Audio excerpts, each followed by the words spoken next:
Good evening. Welcome back to the Muddle podcast. I'm Bea. And I'm Lila. And we're here for another fantastic episode talking about our favorite beverages. So sit back with your favorite beverage, alcoholic or not, and enjoy the show. Because this week we are discussing beer. It's October. It's Oktoberfest. I always think of October as beer month. I do too. And let's cheers to that with our beers. So this is a Beck's beer we're having first. Yes. Which I will get into the Beck's beer a little bit later Lila's going to tell us all about this. And can I just say, Lila is an authority on beer. She lived in Germany for the past 11 years, but you lived in Germany 2 different times in your life. You've been to Oktoberfest. I will tell you my Oktoberfest story. Excellent. And my husband and I have been to visit Lila in Germany, and we only drink the beer that she told us to drink, and she did not steer us wrong when we were there. I don't think you can really go wrong with much German beer. And here's a fun fact from our history. We used to call ourselves the Beer Girls. We call ourselves the Beer Girls. And that was going to be our name for our show back in the day, but apparently that's involves a lot of porn sites, so we didn't want to be associated now it's with, just a lot of I guess beer modeling and just prostitution. Yeah, we didn't want to get involved in that route. Yeah, I mean, I'm busy. I don't have time for that. Seems like a lot of work. Also that. Yeah. Okay, so we're talking about a German beer. Yeah, and I didn't know Beck's was a German beer. Mm-hmm. But that's what we're starting out with today, and we're going to tell a few of our favorite Oktoberfest stories, and then I'm going to discuss a little bit about American beer. Yeah. And what route. I know, that's super exciting American beer. Yeah, actually, I had to find it. I will bring up that one of my favorite beers is American. Okay. So all right. I'll bring that up. Oktoberfest is over with right now, technically. Sure. But you know what? It can always be Oktoberfest every day of the week for you. And can you explain to everybody, a lot of people have the misconception that Oktoberfest should happen in October, but it doesn't. In Germany and even in Kansas, the Oktoberfest that we visit. It traditionally falls, it begins on the 3rd week of September and ends on the 1st Sunday of October. Do you know why it's called Oktoberfest then?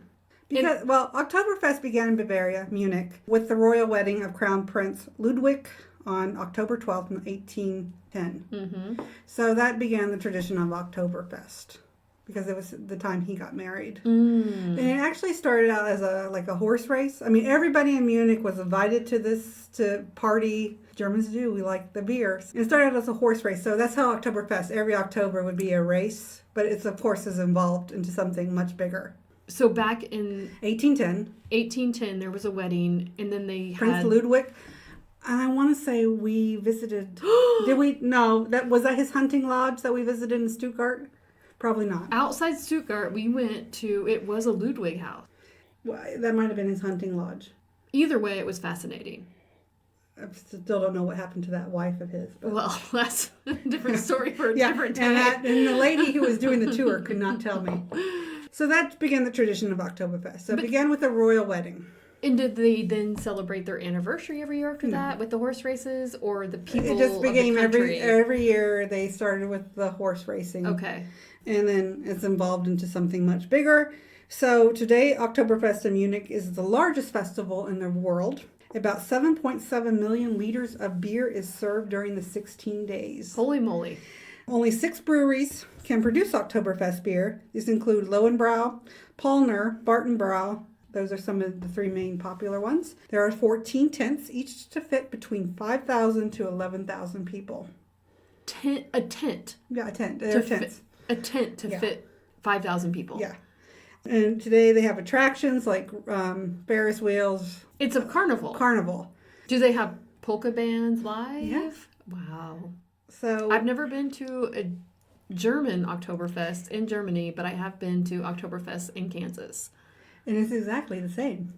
I imagine it is. Well, this year was the 186th Oktoberfest to be held. Okay. That's a long time. Did you go to Oktoberfest every year? I only went once. Once was enough for me. And what you told me one time was Oktoberfest was for tourists. Well, a big portion of it is for the German, but of course the tourists really, I would believe, what makes it They come over. The Australians come for it. The Italians come for it. If you're at Oktoberfest, they say to go find the Australians because they're a lot of fun. And what'd you say about the Italians? They're very handsy.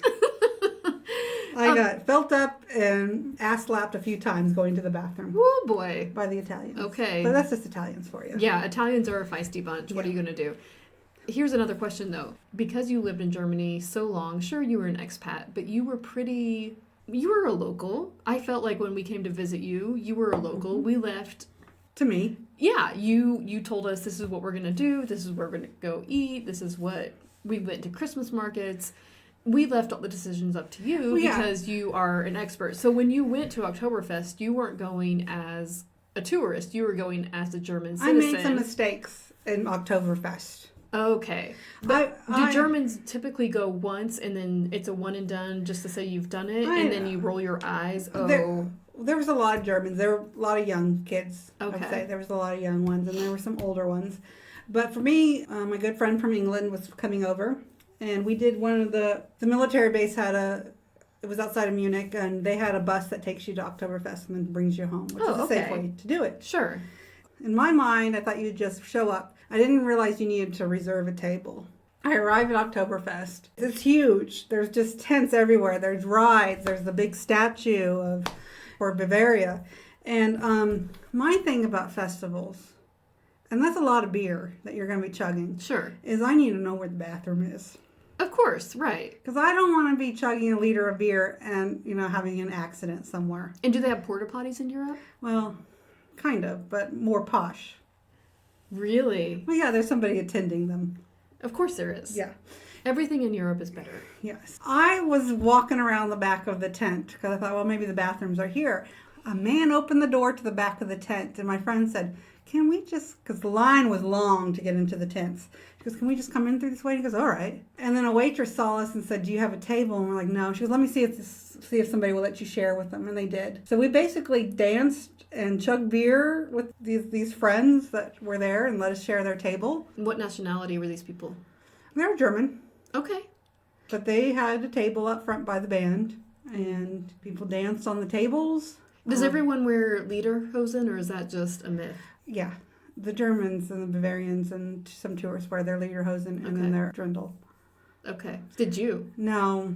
And also, I wasn't really feeling it because I had gone to a wine fest the night before. So. Holy moly. So it was a double whammy. Go Lila. I don't think I only had maybe one beer that entire time. But and the beer, when you get them there, they aren't your standard American 12-ounce, 16-ounce. So when you say you had one beer, it was the equivalent of probably 4 or 5. And did you get it in Das Boot? No. Because the Oktoberfest we went to, it was served in a boot, it was proper steins. Okay. Big steins. Was it a big glass stein? Did you do because when we went to the Christmas markets, we did a deposit for the Christmas market. I can't glasses. remember I think we probably did do a deposit, but it was not cheap. Right.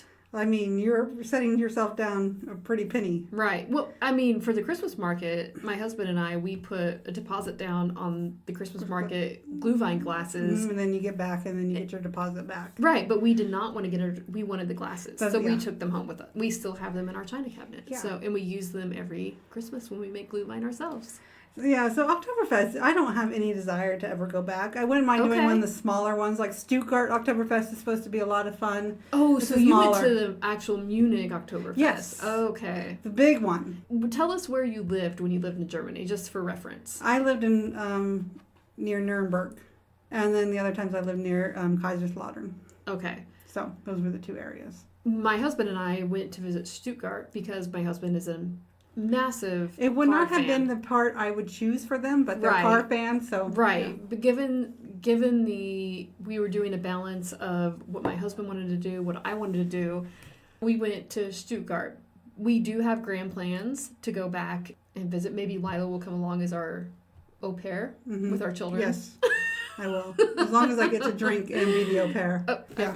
We did go to Stuttgart because there's a Mercedes and BMW factory. Yeah. Right? Yeah. Wasn't it just Mercedes? Did we do BMW? Well, we didn't do BMW. We did the Mercedes Museum and then a delicious little restaurant. Oh, out front. Yeah. We had some soup and some beer. Yeah. And there were heavy curtains Yeah. It was like almost a lot like a cabin style restaurant. It looked like a little cabin. It looked like a portable cabin. Yeah. It was lovely. We will have to do an episode on our German experience. Well, I was just thinking for Christmas. We can do Glühwein. My husband and I talk about every year how we can't wait to go back to Germany to the Christmas markets with our children. They're fun. The Christmas in Germany is the best time of year. It was magical. Back to beer. We kind of got sidetracked there. I'm sorry. Okay. No, it's fine. That's what it's about, right? Yeah. So that covers Oktoberfest. So that was just a little brief history of Oktoberfest. So basically, it's the world's largest festival. It's been going on. Like I said, it celebrated its 186th year. That's a long time for it to keep going. Mm-hmm. But before I get into Beck's, I have to talk about the purity law for beer in Germany. Yes, I was explaining to my husband last night.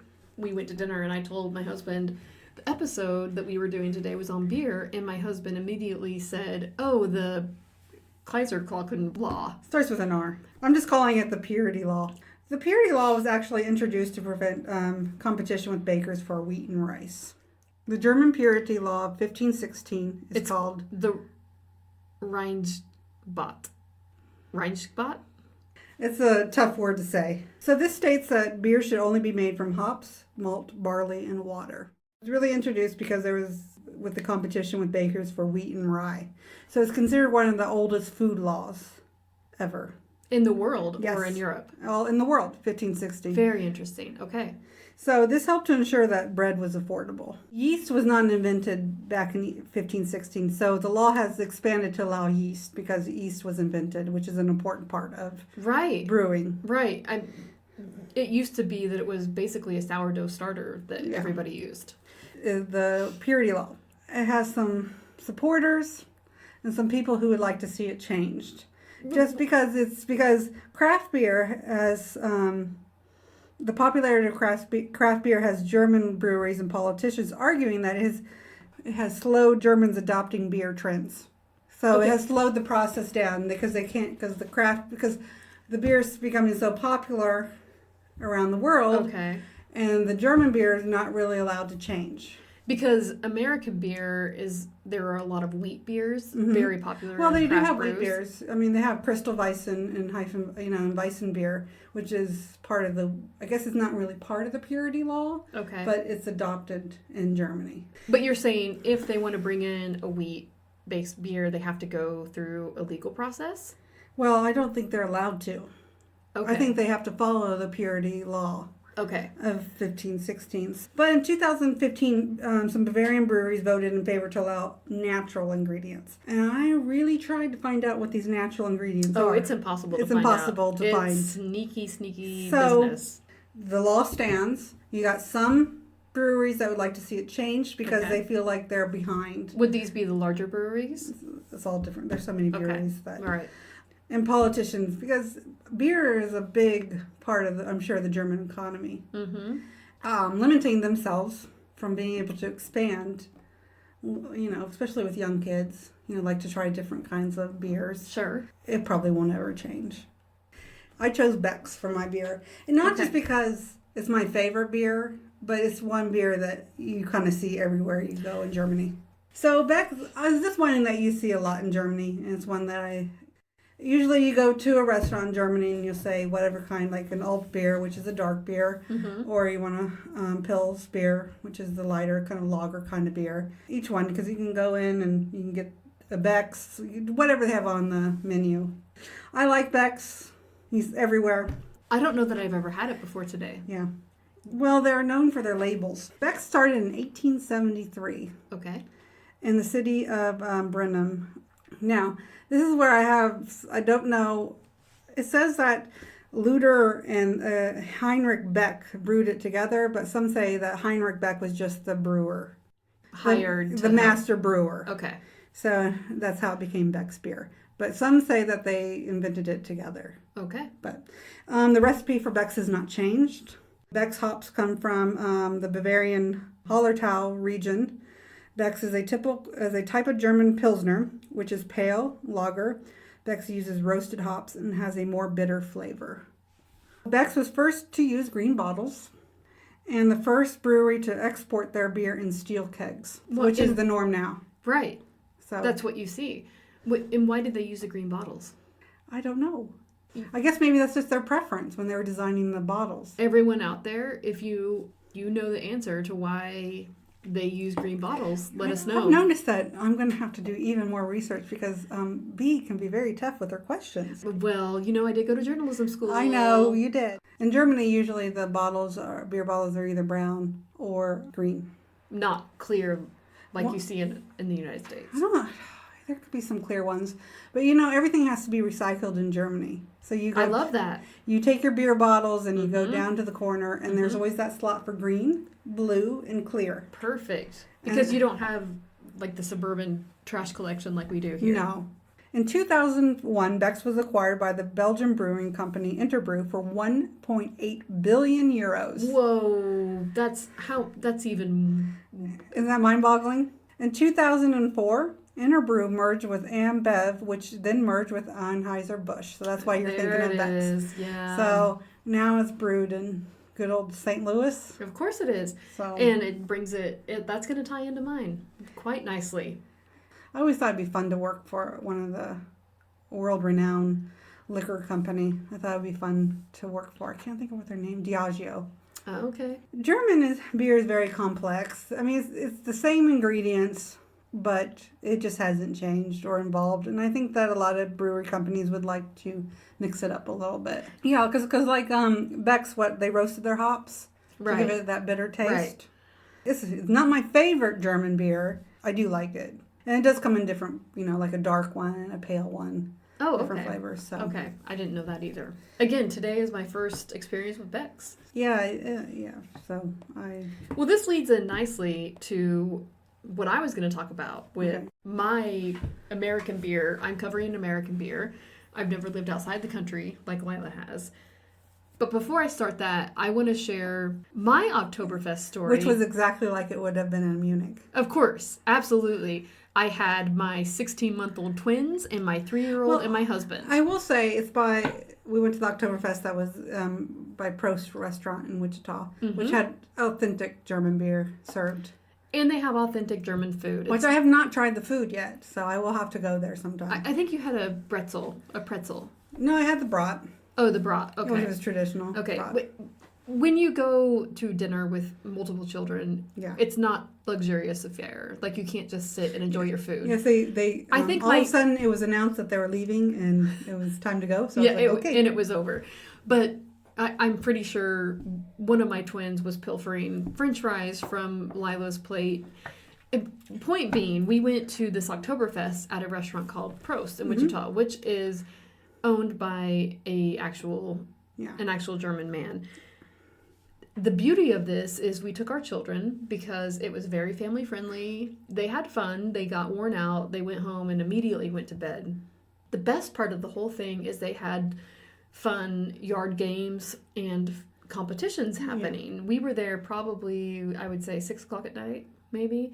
And they were getting ready to start the pretzel competition. My daughter happens to love pretzels. How old is your daughter? She's 3. Yeah.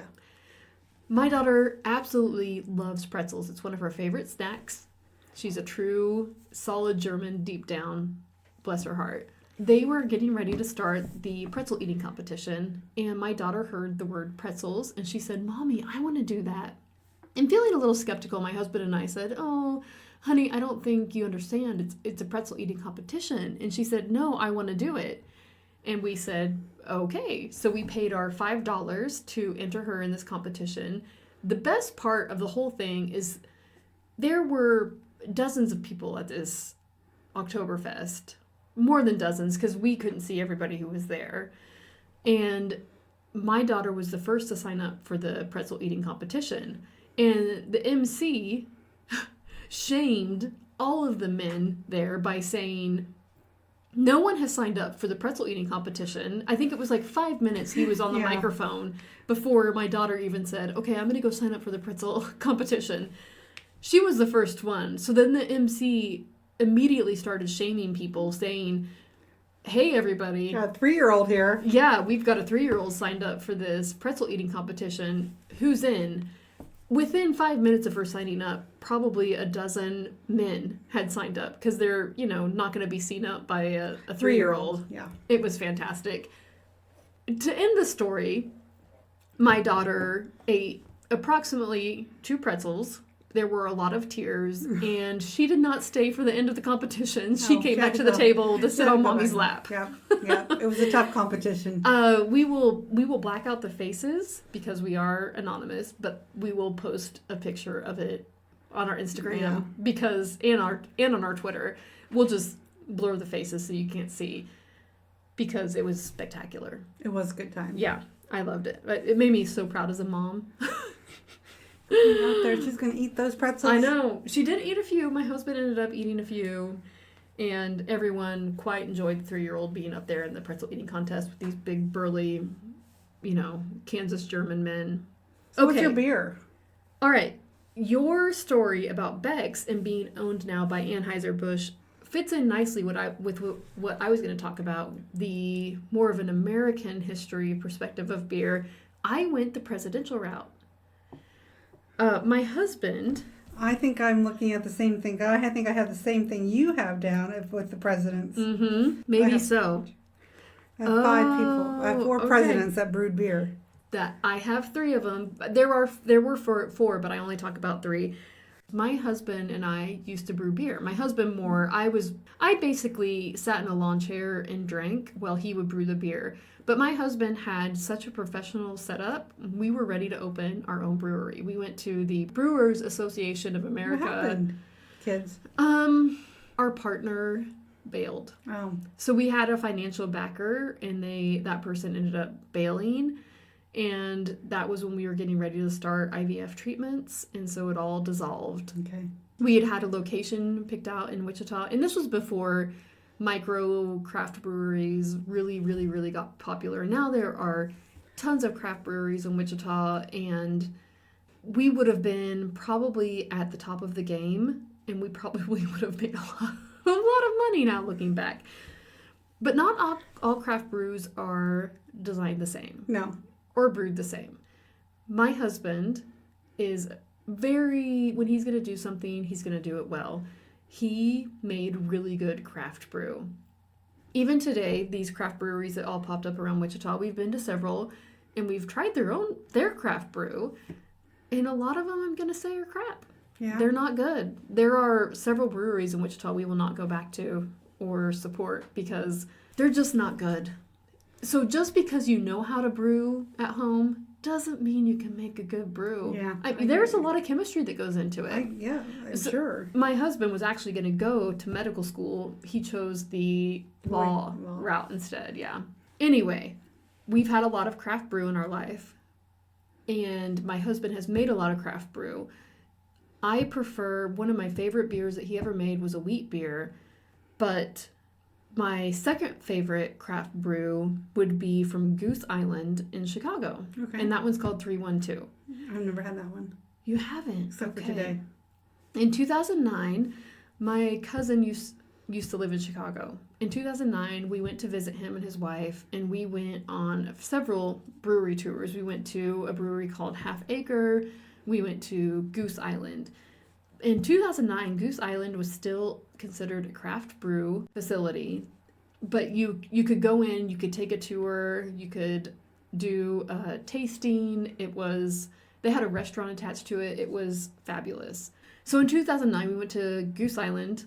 We did the tour, and then we did a tasting, and it was one of the most fun nights I think I've had in my life. We had a blast. So we tasted all these beers, we went on the tour, and Goose Island not only lives in my heart as one of my favorite craft brews, but it legitimately tastes good. Unfortunately, or fortunately, just depending on how you view capitalism and giant corporations, I suppose, which we're not getting into on this podcast, just saying, depending on how you view that, it's kind of insane, but Anheuser-Busch ended up purchasing Goose Island. So now Anheuser-Busch is produced. I think it's still produced in Chicago. Yeah. Maybe also in St. Louis, but has been bought out, and it's not a craft brew anymore. But it's a testament to how good it is because Anheuser-Busch wanted to buy it. Edged sword there. It is. Interesting how both of our beers ended up at Anheuser-Busch, though. Both of them crafted beers in their country. I was just trying to pick one that, people would recognize. Right. So. Right. And Goose Island, you'd never had it before, so. Yeah. I guess mine's a little off kilter. But to go back to craft brewing and how it is a big part of American history, George Washington, it all started with George Washington, presidential brewers. There have been several presidents who have been home brewers. And we have a recent one. We do, and I'm going to talk about that. Don't take it from me, Lila. I won't. I'm going to start our presidential brewing history with George Washington. Okay. On the back page of a military notebook Washington kept on him while serving as a colonel in the Virginia militia in 1757, he recorded his recipe for small beer. It was a beer meant for sustenance and for every man, woman, and child to keep hydrated throughout the day. Sounds good to me. I know. Why weren't we in 1757? The recipe survives to this day thanks to the New York Public Library, which uncovered the handwriting identified as Washington's and then published it for the world to see. If you want his small beer recipe. You can go and find it. Next president, Jefferson. So the nation's third president, Thomas Jefferson, took the beer mantle after Washington. He actually grew hops on his plantation in Monticello, and his wife, Martha, in the early years of their marriage, used to brew beer every 2 weeks. But Jefferson's interest in brewing grew. He created what he deemed an ale with his friend Joseph Miller. And 5 years after leaving office, he owned his own personal brew house. Next up, a very recent president. He brought it all back. Everybody's favorite president. Wow. Thanks, Obama. President Obama was the first president in the White House to brew a beer. In 2011, he and Sam Cass, who is the White House chef, bought a home brew kit. They actually bought it just from like a home brewing store in Washington, D.C. That's awesome. I know. I love it. They consulted with other White House home brewers and their local home brew store, and they eventually created what's called the House Honey Ale. And people had asked for the recipe for this, and Obama released it. So you can actually make your House Honey Ale in your own home brewery if you'd like. That's awesome. Yeah. Those are my takes on American James Madison also brewed beer. Yes. I don't know anything about James Madison, but he brewed beer. He was on the list. Yes. And also I have that the Pilgrims landed at Plymouth Rock due to their ship running out of beer. That's why they landed there.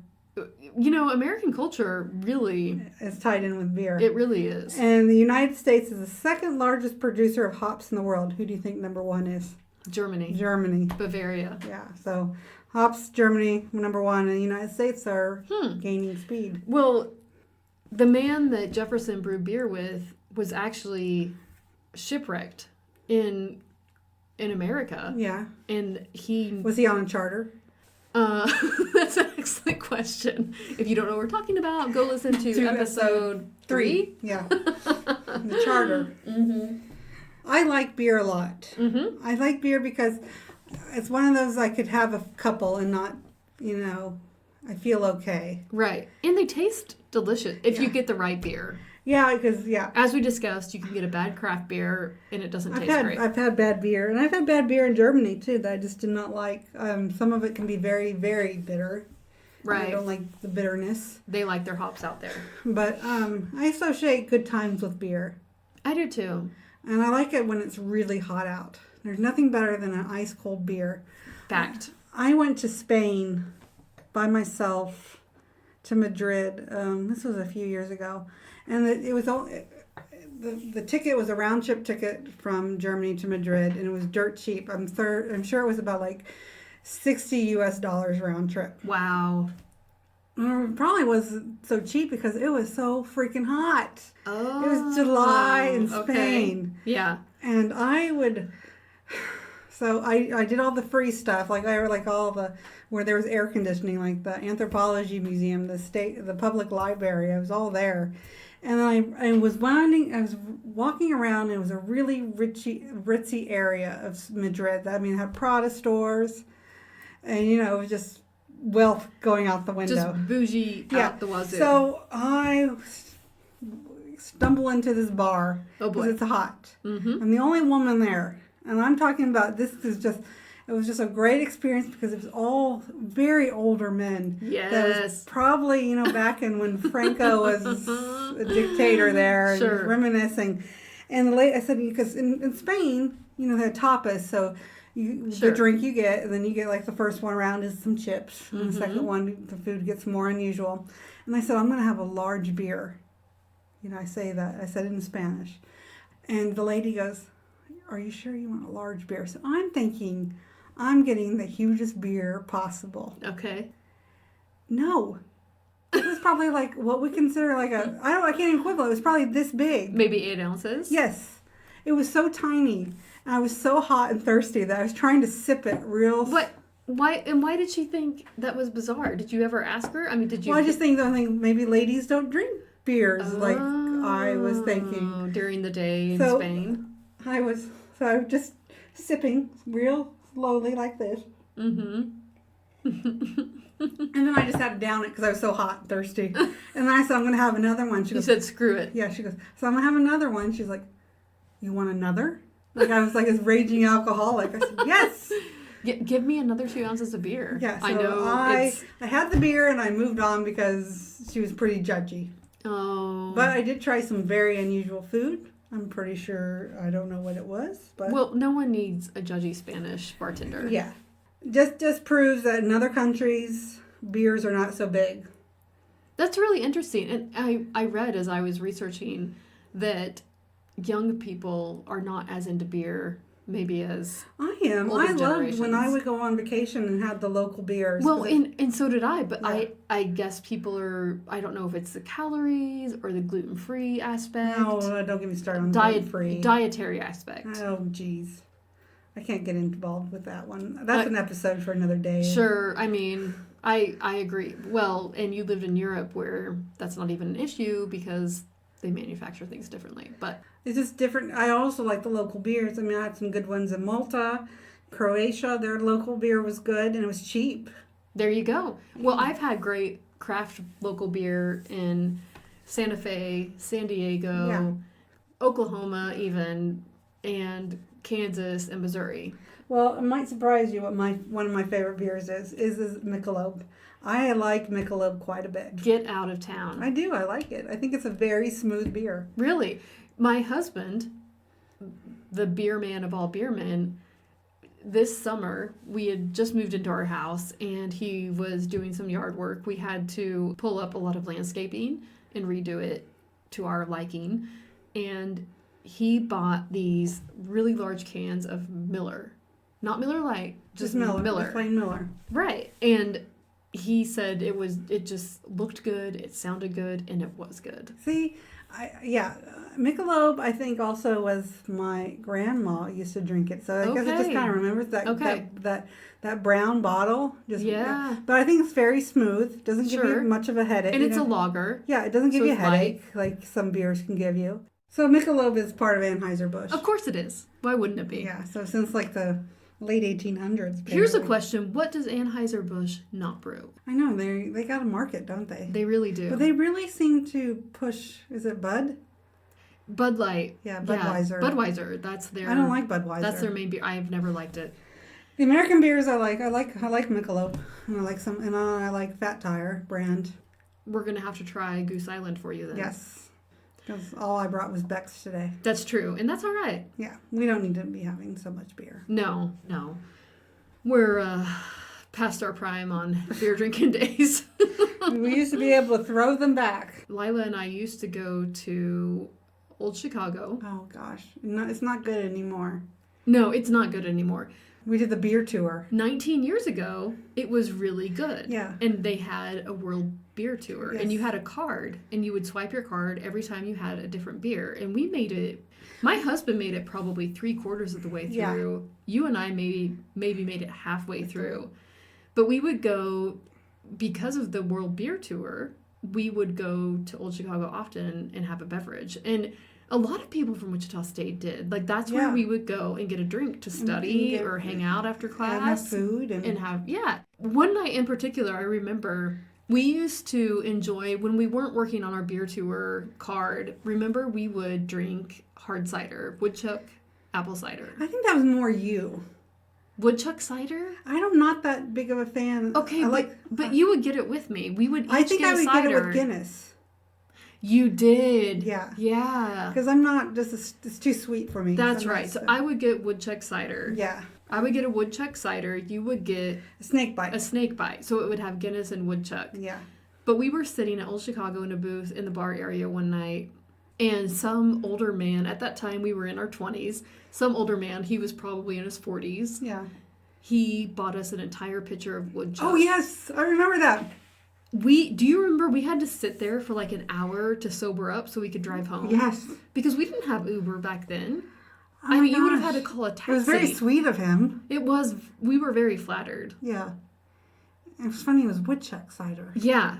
But he bought us a whole pitcher. But we had already, I think what had happened is we had gotten a pitcher of woodchuck, you and I. He was and maybe give them another round. I think you had gotten like a glass of Guinness, so you were mixing yours, and I was just drinking woodchuck. And then he got us another pitcher. So we had 2 pitchers of woodchuck cider that night. And I remember, I think that was the most maybe I've ever drunk in my life in a night. It was impressive. I never had a German night, so I can't tell you. I can tell you that. But I have had a German night. We were tired because we were jet lagged. I think that sums up our beer tour. Yeah, our tour and our Oktoberfest. I'm sure we'll explore beer more often. Maybe next year we can do a live broadcast from Prost for Oktoberfest. That would be fun. It would be very loud.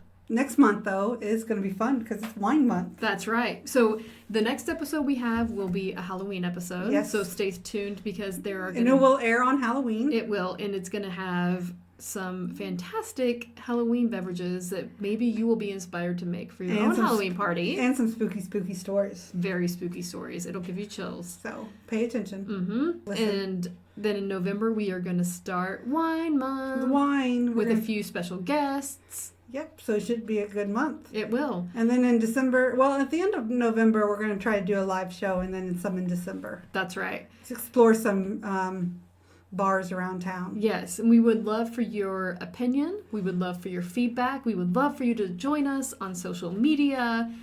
Subscribe to our podcast. You can find us on iTunes. You can find us on Spotify. You can find us on Podbean. Stitcher. At the Muddle Podcast on Instagram. And either way, join us. Chime in with your opinions on beer, on any beverage. Let us know what you want us to talk about.